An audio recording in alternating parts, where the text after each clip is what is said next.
ओम शांति। परम प्रिय परमात्मा शिव भगवान को नमन। मोर आत्मिक भाई और भौणी मान को प्रणाम। आज 23/6/2025 मसीहा आमे माने प्रतिदिन ईश्वरीय विश्वविद्यालय को जाऊे।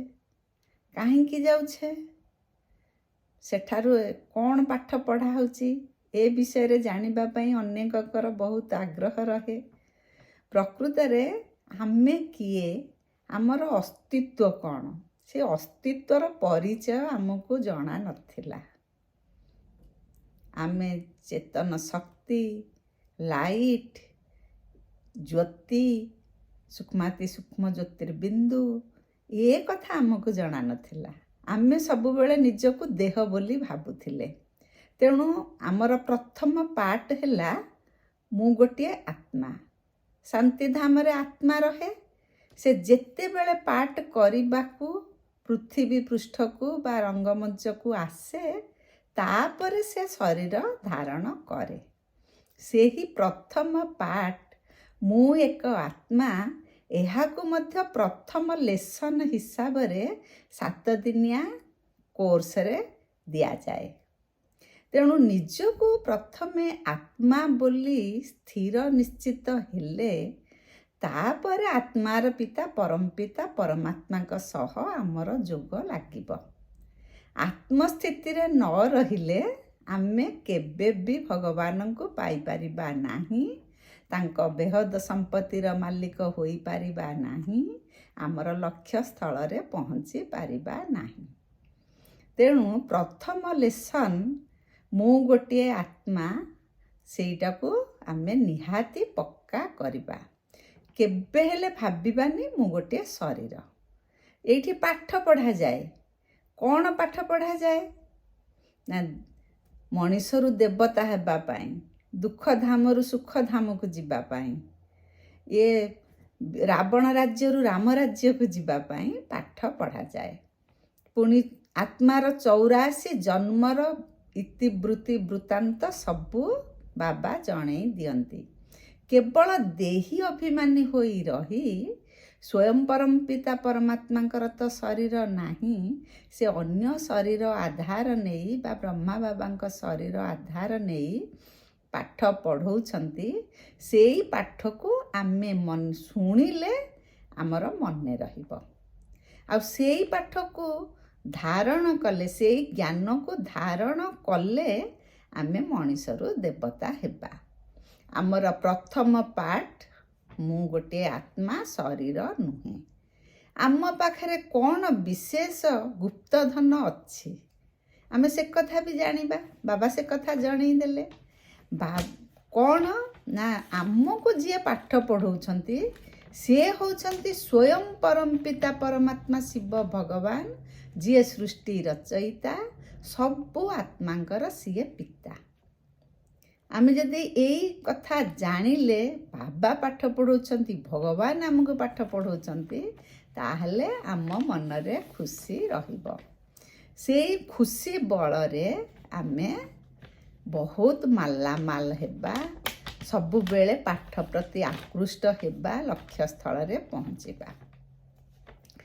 आउ ए पढ़ेबार खुशी ही होची आमर गुप्त धन। ये धन काहाकू प्राप्त हुएनी। कोटिकरु गोटिए ब्रह्मावश्य को केवल प्राप्त हुए जी भगवानकर बाणी शुणती। आमे जानिछु, आमे जेउ पाठ पढ़िछु सेई पाठ बलरे अमर लोक को जीवु, मृत्यु लोकरु अमर लोक को जीवु। तेणु सकाळु सकाळु उठी बाबा कहते तुम्हें बुलिबा को जाओ, प्रातः भ्रमण कर, जहाँ भी कर, किसी असुविधा नहीं। बाबा तो कहते चलते फिरते बैठते सोते जहाँ खर्च कर, सुअ बस, खाओ पिओ बुल चल, जहाँ भी कर, केवल गोटे कथा तांकु आमे मनरे स्मृति रे रखिबा। सेही कथा बाबा कहते सकाळु तुमे प्रातः भ्रमण कला बेले मध्य निजको आत्मा भाबी परमात्मा सहित संबंध जोड़ी चल। बाबा कहिले देही अभिमानी हेबा पाई मेहनत दरकार होउची। ପରିଶ୍ରମ ଦରକାର ହେଉଛି। କାହିଁକି ଆମେ 63 ଜନ୍ମ ହେଲାଣି ବାବାଙ୍କର ହାତ ଛାଡ଼ିଛେ, ରାବଣର ହାତ ଧରିଛେ, ବିକାର ସଂସ୍କାରକୁ ଆଦରି ନେଇଛେ। ତେଣୁ ନିଜକୁ ଦେହ ସବୁବେଳେ ଭାବି ଚାଲିଛେ। ବର୍ତ୍ତମାନ ନୂଆ ପାଠ ଯେ ମୁଁ ଶରୀର ନୁହେଁ ଆତ୍ମା। ତେଣୁ ଏଇ କଥାଟା ନୂଆ ପାଠଟାକୁ ଗ୍ରହଣ କରିବା ଏତେ ସହଜ ନୁହେଁ। ତେଣୁ ଆମକୁ କଷ୍ଟ ପଡ଼ୁଛି, କିନ୍ତୁ ଆତ୍ମ ଅଭିମାନୀ ହୋଇ ରହିପାରୁନାହେଁ। କିନ୍ତୁ ଆମେ ଏଇଥିରେ ପକ୍କା ହେବାକୁ ନିହାତି ପଡ଼ିବ। ବାବା ତ ଆତ୍ମାର 84 ଚକ୍ର ବିଷୟରେ ବି ବୁଝେଇ ଦେଇଛନ୍ତି ଯେ ଆମେ ହିଁ ନିଜେ ଦେବୀ ଦେବତା ଥିଲେ ସତ୍ୟ ଯୁଗରେ। ଆମେ ଦେହ ଅଭିମାନରେ ରହିନଥିଲେ, ଦେହୀ ଅଭିମାନୀ ହୋଇ ରହିଥିଲେ। ମାନେ ନିଜକୁ ଆମେ ଶରୀର ଭାବିନଥିଲେ, ଆତ୍ମା ବୋଲି ଭାବିଥିଲେ। ଏମିତି ସତ୍ୟ ତ୍ରେତୟା 2500 ବର୍ଷ ନିଜକୁ ଆମେ ଆତ୍ମା ବୋଲି ଭାବିଥିଲେ। କିନ୍ତୁ ଏବେ ଆମେ ନିଜକୁ ଶରୀର ବୋଲି ଭାବିକି ଭୁଲ କରିଛେ। ବାବା ଆସିଲେ ଆମକୁ ସଂଶୋଧନ କରିବେ, ପତିତରୁ ପାବନ କରିବେ ବୋଲି ଆମେ ସେ କଥାରେ ବିଶ୍ୱାସ ରଖିବା। ଆମେ ଆତ୍ମା ବୋଲି ନିଜକୁ ଭାବିବା। ବାବା କହିଲେ ସେଥିପାଇଁ ତୁମକୁ ନିଜକୁ ଆତ୍ମା ଭାବି ପୁରୁଷାର୍ଥ କରିବାକୁ ପଡ଼ିବ। ଆମକୁ ବାବା ପାଠ ପଢ଼ଉଛନ୍ତି, ସ୍ପିରିଚୁଆଲ ନଲେଜ ଦେଉଛନ୍ତି, ସ୍ପିରିଚୁଆଲ ଫାଦର। କେବଳ ସେ ହିଁ ଏଇ ପାଠ ଜାଣିଛନ୍ତି। ସେ ଜ୍ଞାନର ସାଗର। ତାଙ୍କ ବ୍ୟତୀତ ଏ ପାଠ କେହି ଜାଣିନାହାନ୍ତି। ଅନ୍ୟ ଯିଏ ବି ପାଠ ପଢ଼ାନ୍ତି, ଶାସ୍ତ୍ର ପାଠ ପଢ଼ାନ୍ତି, ଯେକୌଣସି ପାଠ ପଢ଼ାନ୍ତି, ସମସ୍ତେ ଦେହଧାରୀ। ଦେହଧାରୀ ଯେଉଁ ପାଠ ପଢ଼ାନ୍ତି, ଯିଏ ଶୁଣନ୍ତି ସିଏ ବି ନିଜକୁ ଦେହ ଭାବିକି ଶୁଣନ୍ତି। ତେଣୁ ସେ ପାଠ ବେହଦ ପାଠ ନୁହେଁ। ବାବା ଆସିଛନ୍ତି ଆମକୁ ସବୁ କଥା ମନେ ପକାଇ ଦେବା ପାଇଁ, ଆମର ପୂର୍ବ ଇତିହାସ ମନେ ପକାଇ ଦେବା ପାଇଁ, ଆଉ ଆମକୁ ଶ୍ରୀମତ ଶିଖଉଛନ୍ତି କେମିତି ଆମେ ଭଲ କାମ କରିବା, ଦୈବୀ ଗୁଣ ଧାରଣ କରିବା, ଏଇ ଦୁଃଖ ଦୁନିଆରୁ ସୁଖ ଦୁନିଆକୁ ଯିବା, ମର୍ତ୍ୟଧାମରୁ ସ୍ୱର୍ଗଧାମ ଯିବା। ସେଥିପାଇଁ ସେ ଆମକୁ ପାଠ ପଢ଼ଉଛନ୍ତି। ସିଏ ହେଉଛନ୍ତି ଲିବରେଟର। ଆମେ ଏପର୍ଯ୍ୟନ୍ତ ପତିତ ହୋଇ ରହିଛେ। ପତିତରୁ ପାବନ କରିବାର ଶକ୍ତି କେବଳ ସର୍ବଶକ୍ତିମାନ ସ୍ୱୟଂ ପରମପିତା ପରମାତ୍ମାଙ୍କର ଅଛି। ତାଙ୍କ ବ୍ୟତୀତ କେହି ଆମକୁ ପାବନ କରିବାର ରାସ୍ତା ବତେଇ ପାରିବେ ନାହିଁ। ସତରେ ଆମେ ଯଦି ସ୍ଥିର ନିଶ୍ଚିତ ହୋଇ ଚିନ୍ତା କରିବା, ପ୍ରକୃତରେ ପତିତ କେମିତି ହେଲେ, ପାବନ କେମିତି ହେବା, ତା ବାଟ ସତରେ ଆମକୁ କେହି ବତେଇ ନାହାନ୍ତି। ଆମେ ଜାଣିନଥିଲେ। ଆମେ ଭାବୁଥିଲେ ଯାହା ମୁଁ କରୁଛି ଠିକ୍ କରୁଛି। ଯାହାର ସଂସ୍କାର ଯାହା, ସେ ଯେଉଁ କାମ କରେ ସିଏ ଭାବେ ସେ ପୁରା ଠିକ୍ କରୁଛି। ତେଣୁ ଭଲ ମନ୍ଦ, ପାପ ପୁଣ୍ୟ, ଆଉ ପତିତ ପାବନ ଇତ୍ୟାଦିର ଫରକ ଆମେ କେବେ ଜାଣିନଥିଲେ। ବାବା ସବୁ ଜ୍ଞାନ ଦେଇ ଆମକୁ ପକ୍କା କରାଉଛନ୍ତି। କେବଳ ଆମେ ଆତ୍ମସ୍ଥିତିରେ ରହିଲେ ତାଙ୍କ କଥା ବୁଝିପାରିବା। ଏବେ ଆମେ ଭଗବାନ ସେଥିପାଇଁ କହୁଛନ୍ତି ବେହଦ ପିତା ସହିତ ଆମେ ସମ୍ପର୍କ ରଖିବା, ତାଙ୍କ ସହିତ ସମ୍ବନ୍ଧ ଯୋଡ଼ିବା।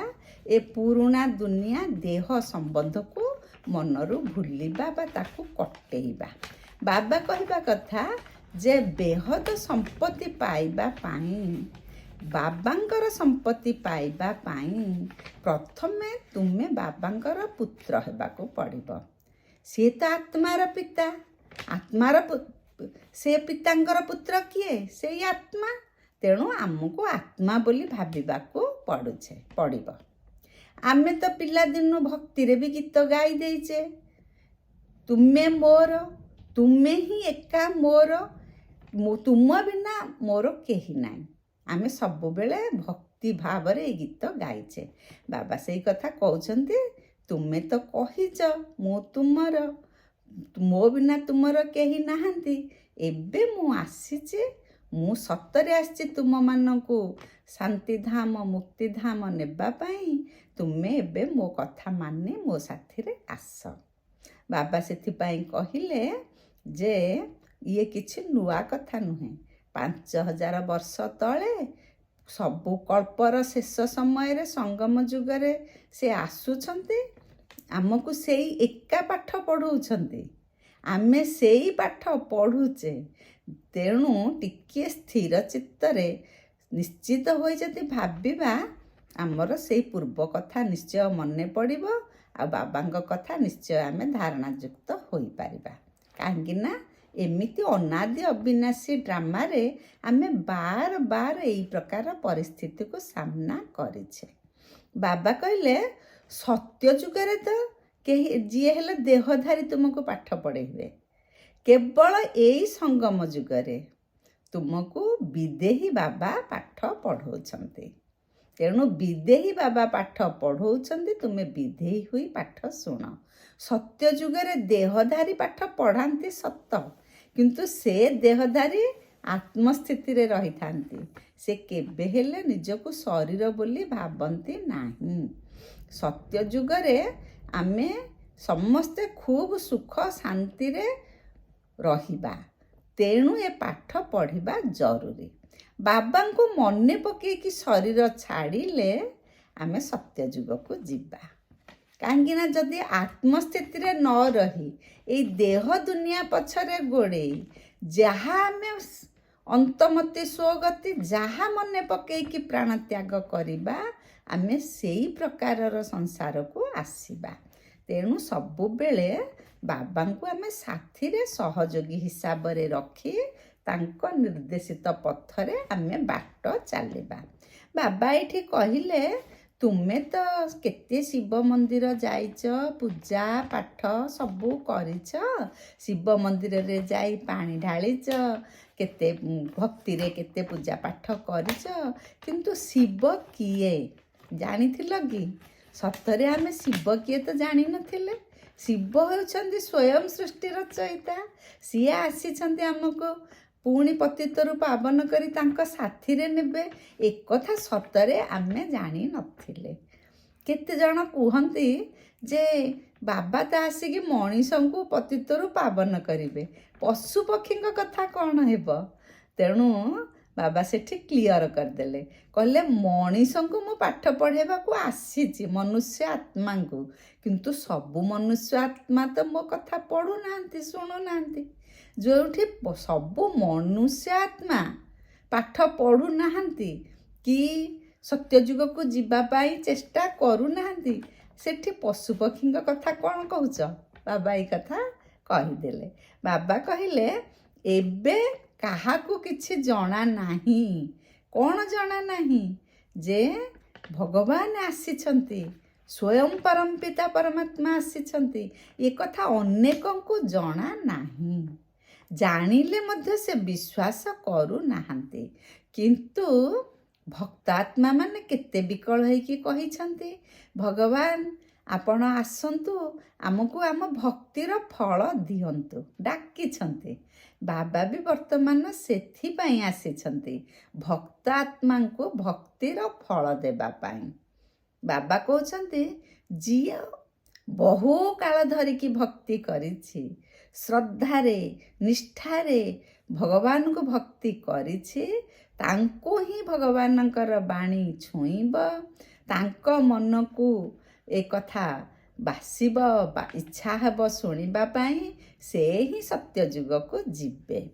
ଭକ୍ତି କଳସୀ ଯାହାର ପୂର୍ଣ୍ଣ ହୋଇନି ବା ଯେଉଁମାନେ ଭକ୍ତିରେ ଅହରହ ମଗ୍ନ ହୋଇକି ନ ରହିଥିଲେ, ସେମାନେ ବି ବାବାଙ୍କ କଥା ଶୁଣିବେ ନାହିଁ।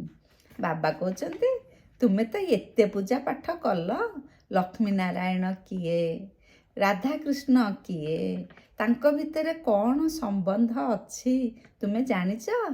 ପ୍ରକୃତରେ ଆମେ କିଛି ଜାଣିନଥିଲେ। ସ୍ୱୟଂ ପରମପିତା ପରମାତ୍ମା ଆସି ଏବେ ବୁଝେଇ ଦେଉଛନ୍ତି, ରାଧାକୃଷ୍ଣ ଯିଏ, ଲକ୍ଷ୍ମୀ ନାରାୟଣ ସିଏ।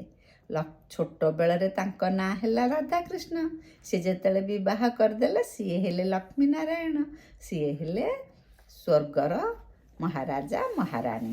ଆମକୁ କେତେ ପାଠ ବୁଝଉଛନ୍ତି। ବାବା କହୁଛନ୍ତି ଭାରତବାସୀ ହିଁ ପୂଜ୍ୟରୁ ପୂଜାରୀ ହେଉଛନ୍ତି ଆଉ ତାଙ୍କ ପୂଜ୍ୟମାନଙ୍କ ବିଷୟରେ ବି ସେ ଜାଣିପାରୁନାହାନ୍ତି। କିନ୍ତୁ ଖ୍ରୀଷ୍ଟିଆନ ମାନେ ଦେଖନ୍ତୁ, ଯୀଶୁଖ୍ରୀଷ୍ଟ କିଏ? ସେଇ ଯୀଶୁଖ୍ରୀଷ୍ଟଙ୍କ ନାମରେ ବି ଖ୍ରୀଷ୍ଟାବ୍ଦ ପ୍ରଚଳିତ ହେଲା। ସେମାନେ ଯୀଶୁଖ୍ରୀଷ୍ଟଙ୍କୁ ଠିକ୍ ଭାବରେ ଜାଣିଲେ, ଏବେ ବି ସୁଦ୍ଧା ମନେ ରଖିଛନ୍ତି। କିନ୍ତୁ ଲକ୍ଷ୍ମୀନାରାୟଣ କିଏ, ରାମ ସୀତା କିଏ ଇତ୍ୟାଦି କେହି ସହଜରେ ଜାଣିପାରୁନାହାନ୍ତି। ବାବା କହିଲେ ଶ୍ରୀନାଥ ମନ୍ଦିର, ଜଗନ୍ନାଥ ମନ୍ଦିର ଯାହା ଦେଖ, ତୁମେ ଦେଖିକି ଯାଅ ଦେଖିବ ସେଠାରେ କେତେ ଖର୍ଚ୍ଚ ହେଉଛି, କେତେ ଉତ୍ସବ ପାଳନ କରାଯାଉଛି। ପୁଣି ଶ୍ରୀନାଥ ମନ୍ଦିରରେ ଶ୍ରୀନାଥ ବି କଳା, ଜଗନ୍ନାଥ ମନ୍ଦିରରେ ଜଗନ୍ନାଥ ବି କଳା। ଜଗନ୍ନାଥ ମନ୍ଦିରରେ ଅଭଡ଼ା ଅନ୍ନ ପୂଜା ହେଉଛି, ଶ୍ରୀନାଥ ମନ୍ଦିରରେ କେତେ କ୍ଷୀରି, ଘିଅ, ସରପୁଳି, ମାନେ ଯେତେ ବହୁତ ଦାମୀ ଦାମୀ ଭୋଗ ଲଗାଯାଉଛି। ଏତେ ପାତର ଅନ୍ତର କାହିଁକି, ଫରକ କାହିଁକି? ଇଏ ସବୁ କଥାରେ ଆମେ କେବେ ହେଲେ ତର୍ଜମା କରିନେ କି ବୁଝିନେ। ସେଥିପାଇଁ ବାବା କହୁଛନ୍ତି ତୁମେ ପୂଜ୍ୟ ଥିଲ, ଦେବତା ଥିଲ, ବର୍ତ୍ତମାନ ତୁମେ ହେଇଯାଇଛ ଏଇଭଳି ନିଜକୁ ଚିହ୍ନ। ବାବା କହୁଛନ୍ତି ଭାରତ ଭାଇସଲେସ୍ ଥିଲା, ମାନେ ନିର୍ବିକାରୀ ଦୁନିଆ ଥିଲା। ବର୍ତ୍ତମାନ ବିକାରୀ ଦୁନିଆ ହୋଇଯାଇଛି। କାହାକୁ ନେଇକି ଦୁନିଆ ହୁଏ? ମଣିଷମାନଙ୍କୁ ନେଇକି, ପ୍ରକୃତିକି ନେଇକି। ତ ଆମେ ସମସ୍ତେ ବିକାରୀ ହୋଇଯାଇଛେ, କିନ୍ତୁ ଆମେ ନିର୍ବିକାରୀ ଥିଲେ। ଏବେ ତ ବୈଷ୍ଣବ ବୋଲି କୁହାଯାଉଛନ୍ତି, କିନ୍ତୁ ବୈଷ୍ଣବ ମାନେ ଏବେ ବିକାରଗ୍ରସ୍ତ। ସଚ୍ଚା ବୈଷ୍ଣବ ସତ୍ୟ ଯୁଗରେ ରହିବେ। ବାବା କହିଲେ ଆମ ଉପରେ ବର୍ତ୍ତମାନ ବୃହସ୍ପତି ଦଶା ପଡ଼ିଛି। ବୃହସ୍ପତି ଦଶା ବଳରେ ଆମେ ସ୍ୱର୍ଗରେ ରାଜ୍ୟ ଭାଗ୍ୟ ପାଇବା।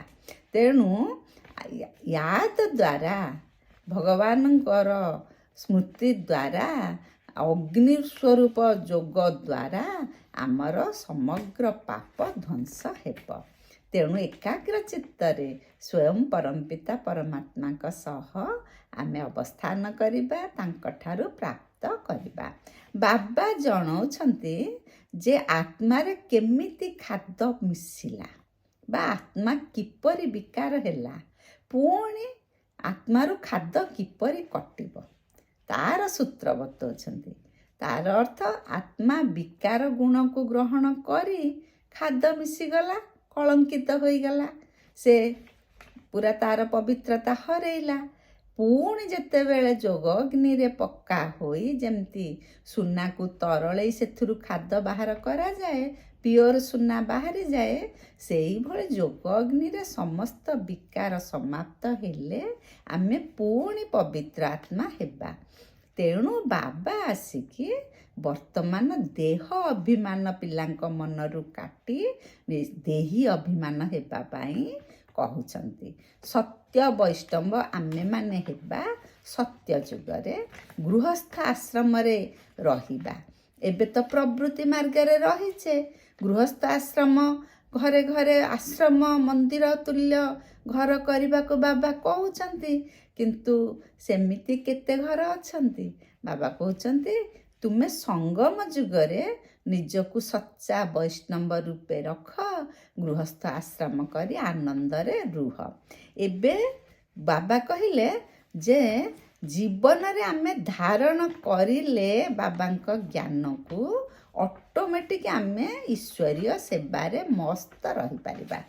ପ୍ରଥମେ ଜ୍ଞାନ ଆଉ ଯୋଗ ବଳରେ ଆତ୍ମାକୁ ପବିତ୍ର କରିବା, ତାପରେ ସେ ଜ୍ଞାନ ଯୋଗ ବଳରେ ପବିତ୍ର ଆତ୍ମା ହେଲେ ସବୁ ସ୍ୱଧର୍ମ ଗୁଡ଼ିକ ଆପେ ଆପେ ଉଜ୍ଜୀବିତ ହେବ ବା ଆମର ଧାରଣାଯୁକ୍ତ ହେବା, ଆମେ ଦୈବୀ ଧାରଣାଯୁକ୍ତ ହେବା, ଯାହା ଫଳରେ ଈଶ୍ୱରୀୟ ସେବା କରିବା।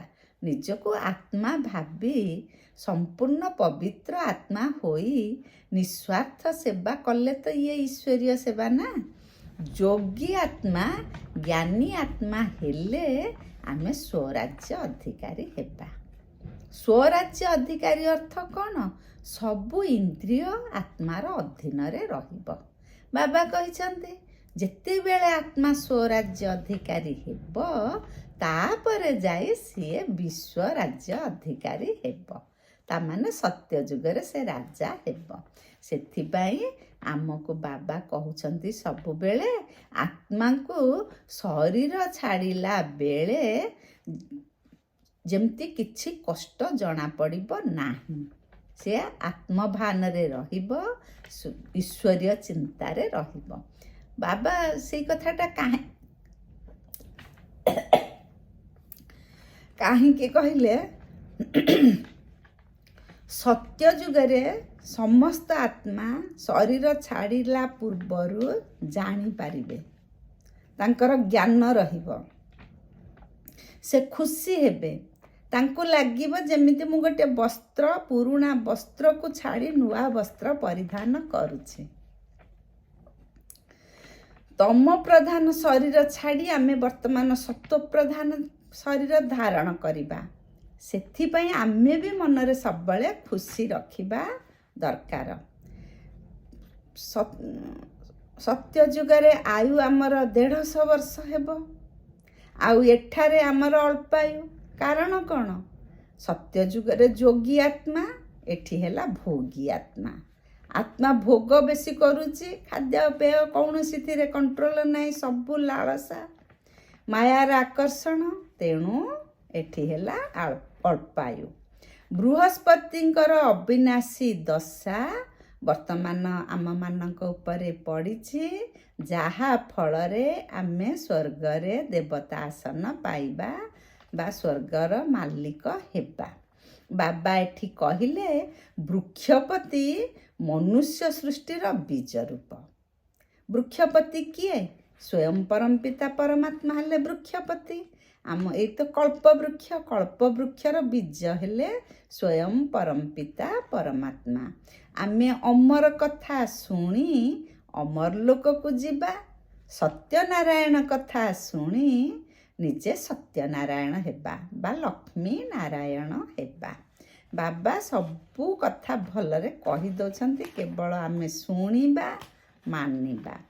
ଯୋଗ ବଳରେ ସବୁ କର୍ମ ଇନ୍ଦ୍ରିୟଙ୍କୁ ବଶ କରିବା। ଆଉ ପ୍ରଥମ ପାର୍ଟ ମୁଁ ଗୋଟିଏ ଆତ୍ମା, ଏଇ କଥାକୁ ଆମେ ପକ୍କା କରିବା ମନରେ। ସଚ୍ଚା ବୈଷ୍ଣବ ହେବା ଅର୍ଥାତ୍ ପବିତ୍ର ରହିବା। ସବୁବେଳେ କର୍ମ, ବଚନ, ମନ, ସଂକଳ୍ପ ସବୁ ଆମର ପବିତ୍ର ରହିବ। ସକାଳୁ ଉଠି ଆମର ପ୍ରଥମ ପାର୍ଟ ପକ୍କା କରିବା, ମୁଁ ଗୋଟିଏ ଆତ୍ମା। ନିଜକୁ ଆତ୍ମା ବୋଲି ଭାବିବା, ଯାହାକୁ ଦେଖିବା ତାଙ୍କ ସମସ୍ତଙ୍କୁ ଆତ୍ମା ବୋଲି ଭାବିବା, ଆତ୍ମା ଭାଇ ବୋଲି ଭାବିବା। ଆମେ ଜାଣିଲେ ଯେ ଦୁଃଖଧାମ ସୁଖଧାମରେ ବଦଳିବ। ତେଣୁ ଏଇ କଥାଟାକୁ ବାବା ପ୍ରତିଦିନ ପଢ଼ଉଛନ୍ତି, ବୁଝଉଛନ୍ତି। ଆମେ ବୁଦ୍ଧିରେ ଏ ସାର ଜ୍ଞାନକୁ ମନେ ରଖିବା। ଦୁଃଖଧାମରୁ ଆମେ ସୁଖଧାମକୁ ଯିବା। ଆମକୁ ସ୍ୱୟଂ ପରମପିତା ପରମାତ୍ମା ପାଠ ପଢ଼ଉଛନ୍ତି, ଆଉ ସିଏ ହେଉଛନ୍ତି ଜ୍ଞାନର ସାଗର। ସିଏ ଆମକୁ ଆତ୍ମାର 84 ଜନ୍ମର କାହାଣୀ କହିଦେଇଛନ୍ତି। ଆମେ କେବଳ ସେ ଜ୍ଞାନକୁ ଧାରଣ କରିବା। ବାବାଙ୍କ ସମ୍ପତ୍ତିକୁ ବାବା ଆମକୁ କ'ଣ ସମ୍ପତ୍ତି ଦେଇଛନ୍ତି? ଆମେ ଖୁସି ପାଇଛେ, ଆନନ୍ଦ ପାଇଛେ, ସୁଖ, ଶାନ୍ତି, ପ୍ରେମ ସବୁ ପ୍ରକାର ହେଉଛି ବାବାଙ୍କର ସମ୍ପତ୍ତି। ସେ ସବୁର ସାଗର। ଆମେ ସେଥିରୁ ସମ୍ପତ୍ତି ଆଣିଛେ। ସେଇ ସମ୍ପତ୍ତିକୁ ନିଜ ପାଇଁ ଜମା କରିବା, ପୁଣି ଅନ୍ୟମାନଙ୍କ କାମରେ ସେ ସମ୍ପତ୍ତିକୁ ଆମେ ଲଗେଇବା। ତା ଅର୍ଥ ଆମେ ଅନ୍ୟକୁ ସମ୍ପତ୍ତି ବାଣ୍ଟିବା। ଦେଲେ ହିଁ ବଢ଼େ। ଦେବତାଙ୍କର ପ୍ରଥମ କାମ ହେଲା ଦେବା। ସେ କାହାଠାରୁ ନିଅନ୍ତି ନାହିଁ। ଯଦି ନିଅନ୍ତି ସ୍ୱୟଂ ତାଙ୍କର ପିତା ଉପରେ ଅଧିକାର ଅଛି, ତାଙ୍କର ସମ୍ପତ୍ତି ସେ ନିଅନ୍ତି। ତାମାନେ ଶିବ ବାବାଙ୍କ ଠାରୁ ଆଣି ସମ୍ପତ୍ତି ଜମା କରନ୍ତି ଆଉ ସମସ୍ତଙ୍କୁ ବାଣ୍ଟନ୍ତି। ସେମିତି ଆମେ ବାଣ୍ଟିବା। ବାବା କହିଲେ ଏବେ ଯଦି ଆମେ ଗୋଟିଏ ପଇସା ଭଗବାନଙ୍କ କାମରେ ଲଗେଇବା, ଈଶ୍ୱରୀୟ ସେବାରେ ଲଗେଇବା, ସେ ଗୋଟିଏ ରତ୍ନ ହିସାବରେ ଆମକୁ ମିଳିବ। ପଦ୍ମର ଅର୍ଜନ ଏଇ ସଙ୍ଗମ ଯୁଗରେ ହିଁ ହୁଏ। ଅନ୍ୟ କୌଣସି ଯୁଗରେ ଏ ପ୍ରକାରର ଅର୍ଜନ ହୁଏ ନାହିଁ। ଏକ ଦେଲେ ପଦ୍ମଗୁଣ ପାଇବା, ନିଜେ ପଦ୍ମାପତି ହେବା, ପଦ୍ମାପତି ହେବା। ବାବାଙ୍କର ବାଣୀ, ଇଏ ତୁମ ଆମ କଥା ନୁହେଁ। ସ୍ୱୟଂ ପରମପିତା ଯିଏ ଦବାବାଲା, ସିଏ ନିଜେ ଏ କଥା କହିଛନ୍ତି। ତେଣୁ ପଦ୍ମର କମାଇ ଜମା କରିବା। ଏହି ସମୟରେ ସ୍ଥୂଳ ଧନ, ଜ୍ଞାନ ଧନ, ସଂକଳ୍ପର ଖଜାନା, ଯାହା ଯାହା ବାବାଙ୍କ ଠାରୁ ଆଣି ରଖିଛେ ସବୁକୁ ଈଶ୍ୱରୀୟ କାର୍ଯ୍ୟରେ ଲଗାଇବା। ବାବା କହିଲେ, ଯଦି ତୁମେ ପଦ୍ମପତି ହେବାକୁ ଚାହୁଁଛ, ତାହା ହେଲେ ତୁମେ ଏଇ ସଙ୍ଗମ ଯୁଗରେ ହିଁ ସବୁ ଖର୍ଚ୍ଚ କର, ନିଜ ପାଇଁ ମଧ୍ୟ ଜମା କର। ଖର୍ଚ୍ଚ କରିବା ପାଇଁ ତ ଅଧିକ ଦରକାର ନା। ତେଣୁ ଯୋଗ ଜ୍ଞାନ ବଳରେ ବାବାଙ୍କ ସହିତ ସମ୍ପର୍କ ରଖି ନିଜ ପାଖରେ ମହଜୁଦ ରଖ। ବାବା କହିଲେ, ସହଯୋଗ ପ୍ରାପ୍ତ କରିବାର ଆଧାର ହେଲା ଦିଲର ସ୍ନେହ। ଆମେ ଯଦି ଅନ୍ୟକୁ ଭଲ ପାଇବା, ଆମେ ତାଙ୍କ ସୁଖ ଦୁଃଖରେ ଠିଆ ହେବା, ନିଶ୍ଚିତ ଭାବରେ ସିଏ ବି ଆମକୁ ସମୟ ଅସମୟରେ ନିଶ୍ଚୟ ସହଯୋଗ ଦେବେ। ତେଣୁ ଆମେ ଦିଲର ସହିତ ଭଗବାନଙ୍କୁ ଭଲ ପାଉଛେ, ସିଏ ବି ଆମକୁ ନାନା ସମ୍ବନ୍ଧରେ ଆସି ସହଯୋଗ ଦେଉଛନ୍ତି। ଆମେ ବି ଈଶ୍ୱରୀୟ ପରିବାରରେ ଅଛେ, ସାରା ଦୁନିଆରେ ବି ସାରା ବିଶ୍ୱ ଏକ ପରିବାର। ଆମେ ଜଣେ ଜଣେ ଆତ୍ମା ରୂପେ ସମସ୍ତେ ସମସ୍ତଙ୍କର ଭାଇ। ସୁବିଧା ଅସୁବିଧା ଭଲ ମନ୍ଦରେ ଆମେ ବାବା ଜ୍ଞାନ ସମସ୍ତଙ୍କ ସହିତ ବାଣ୍ଟିବା, ସମସ୍ତଙ୍କୁ ସାହାଯ୍ୟ ସହଯୋଗ କରିବା। ଓମ୍ ଶାନ୍ତି। ଆଜି ପବିତ୍ର ମହାବାକ୍ୟ ଆମେ ଶୁଣିଲେ। ବାବାଙ୍କର ସମସ୍ତ ଅମୃତ ସନ୍ତାନମାନଙ୍କୁ ମୋର ବହୁତ ବହୁତ ଅଭିନନ୍ଦନ, ଶୁଭେଚ୍ଛା। ଆପଣମାନେ ମନ ଦେଇ ଶୁଣୁଛନ୍ତି, ମୁଁ ସେଥିପାଇଁ ବହୁତ ଧନ୍ୟବାଦ ଦେଉଛି। ଆପଣମାନେ ଖୁବ୍ ଖୁସିରେ, ଆନନ୍ଦରେ, ସ୍ନେହ ପ୍ରେମରେ ରୁହନ୍ତୁ। ଆଉ ମୋର କ'ଣ ଅସୁବିଧା ସୁବିଧା ହେଉଛି ଯଦି ଆପଣ ଜଣେଇବେ, ମୁଁ ବହୁତ ଖୁସି ହେବି।